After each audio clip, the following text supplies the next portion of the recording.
Hello guys, so I just thought to do a short series for us, and basically I want to be taking us on intellectual property.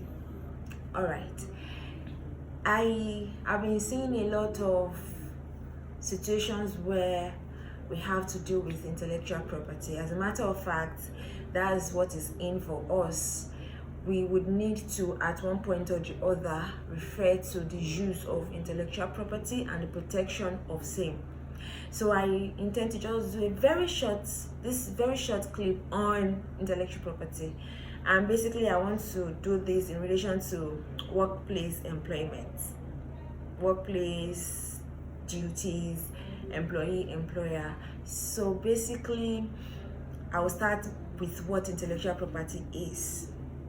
Okay, what is intellectual property? Intellectual property is simply an intangible work of a creative mind. When something is born from an expression, that's intellectual property. And we have various types of intellectual property. We have the likes of copyright, we have the likes of inventions, trademarks, business secrets, logos. So logos is still under trademarks and the likes of them. So I would want to emphasize more on copyright. Why? Because I'm concentrating this video on a workplace situation. So copyright, normally if you want to do anything like anything relating to a musical work, a work of art, what else, books, literary creations, those ones are being guided by copyright. Good. So when we say intellectual property rights, it means a protection of your intellectual property. So usually at workplace we get to do some certain things that are related to copyright or could be protected by copyright. So where do we stand when you are employed to do something? Let's say you're employed to create a software, you're employed to write a book, you're employed to write something.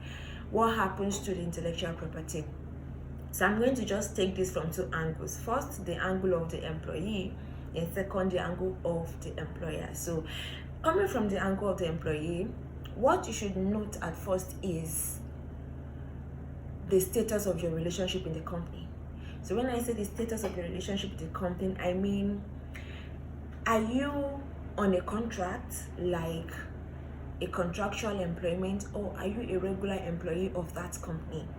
Are you hired, or were you hired to do the job, or you are a freelancer? It depends. So this is the first thing you should ask yourself. So after you have verified your status in the company, the next thing is to look at what is binding your employment in that company. Let's take it that you are an employee, so you need to check your contract of employment and go to the IP clause. Most companies would have their contract of employment, so you go to check the IP clause. So when you check the IP clause, you know the extent to which you have a right over anything you create, over your intellectual property.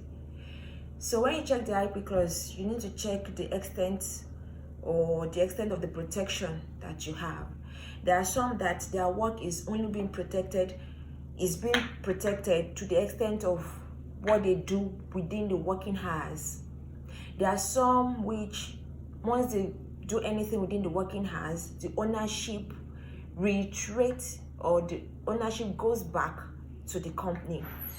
While some, even if they do something during the working hours, but it's not really related to the specific duty that they are contracted for, the ownership still resides with that person and not the company. So you need to check your contract of employment to know the level of your protection, the level of your ownership over the job you are doing, or over the intellectual property whichever one that you are working on with the company.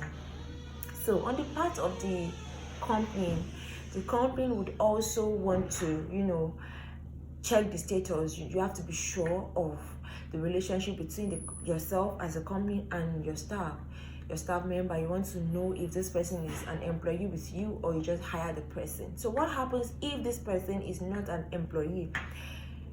Ordinarily, the general principle is, if the person is not an employee, let's say you just contracted someone, an individual, to just help you do something, or you just, you got a freelancer to just help you do something, the general principle is such intellectual property right resides with the individual as if the owner, as the creator of that content.